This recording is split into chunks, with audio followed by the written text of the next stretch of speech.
Andrea, and welcome to our project Accessible Travel Solutions for Visually Impaired Persons, financed by the European Union through the Erasmus Plus program. First of all, please let me know if you agree that this interview will be recorded and used inside the project. Hello, Gabi. Nice to be here, and thank you for inviting me. Yes, I agree with recording audio and video. Thank you very much. First of all, maybe it would be great if you can present yourself, your name, maybe your age, occupation, and studies, and how much impairment do you have? Are you completely blind or only visually impaired? Oh, nice, the way you accentuated a part of your phrasing. I appreciate it.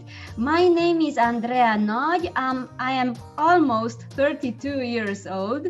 I studied journalism in Cluj-Napoca, and now I work for the public radio, Romanian Public Radio Network. Yes, I am completely blind. How often do you travel abroad alone? Not very often, in fact, but once in around 2 years, I travel abroad alone. Where did you travel until now? I often travel alone in Hungary. Well, for me, it's not really abroad since I have Hungarian origins, but trust me, the culture and actually the politics are extremely foreign for me too.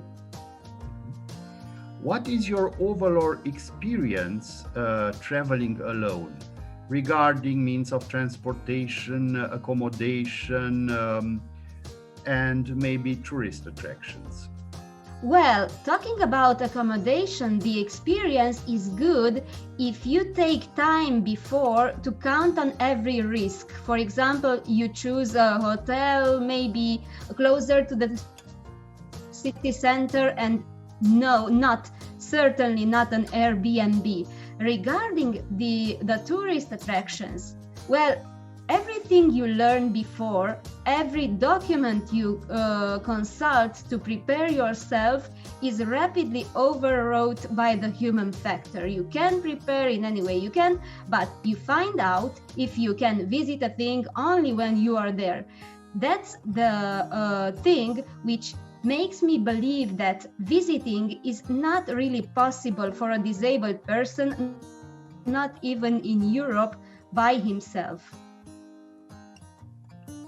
What other obstacles did you encounter during your traveling? Other obstacles, I didn't really had. Maybe about transportation, as I said, you have to prepare. For example, you don't know the cultural customs about tipping. How much do you have to pay the waiters, the taxi drivers? So just a few cultural misunderstandings, not real obstacles. And these are not related to your visual impairment, actually. No. I didn't meet obstacles related to my visual impairments. It's true that I use often technologies to surpass many obstacles that may appear. Regarding technology, what devices do you use in your traveling? For example, white cans, guide dogs, smartphones, or any other ICT device. Can you give us some examples? I am, as I told you, I am a technology user, so I use every bit of technology, excepting guide dogs, of course, but guide dogs are not real technology. I use white cane, I use smartphone apps for public transportation networks, I use GPS apps, an OrCam device, which I can show you,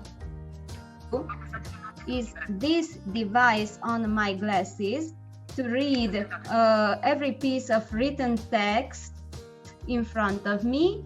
And I use also an ultrasound smart band. It's a smart band to detect with ultrasound obstacles in front of me. So, as I told you, I am kind of cyborg when I travel abroad alone. I understand. Very interesting. What do you expect to be improved in regard of accessible traveling abroad? Digital maps, even in European big cities, are not optimized for walking. Well, I know that you can choose a walking mode, but it in fact doesn't mean anything. Maps are done for drivers, and only afterwards someone thought about walkers too. Well, I think digital maps, even in big cities, are not detailed enough. As a proof, I have no GPS app which can signalize me street crossings. I think improving these maps and adapting them actually for walking, not just a secondary thought, would improve greatly overall accessibility. Okay. And if you have something else to add to the topic of the discussion, accessible travel solutions. Nothing else, thank you. Thank you, my dear.